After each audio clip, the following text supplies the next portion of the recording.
Garena ने दिया है हमें तुंग तुंग तुंग सहूर वाला बंडल, जिसको देखने के बाद मेरे दिमाग में सिर्फ एक बात ही आई कि ये दुबला पतला लंबा और भूखा टकला क्या ही बंदों को मारेगा। ज्यादा बेइज्जती नहीं मारेंगे, नहीं तो अपना टकला भाव अपने से नाराज हो जाएगा, बोलेगा मेरे अंदर की शक्तियों के बारे में बिना जाने ही तुमने इतना उल्टा सीधा बोल दिया। बात तो सही है। इसीलिए हम आ चुके हैं डुओ वर्सेस स्क्वाड में टकला भाव के तुंग तुंग का परीक्षण और निरीक्षण करने। उतरते ही गन मिली, बंदा मिला, बंदा पैरों में गिरा, टकला भाव में दम तो है।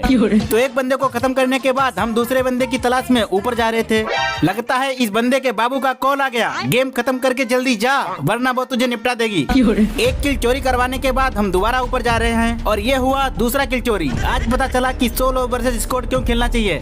नीचे आने के बाद मैंने अपनी शक्ति नहीं कोड़ा प्लस लकड़ी की शक्ति से देखा कि ऊपर फाइट चल रही है। मैं वहाँ से तिरछा तिरछा भागा और इतनी तेज भागा कि दीवार में टकराते टकराते बच गया। दीवार से बचा तो सीढ़ियों में खड़बड़ाते खड़बड़ाते बच गया। अगर ये हादसा आज हो जाता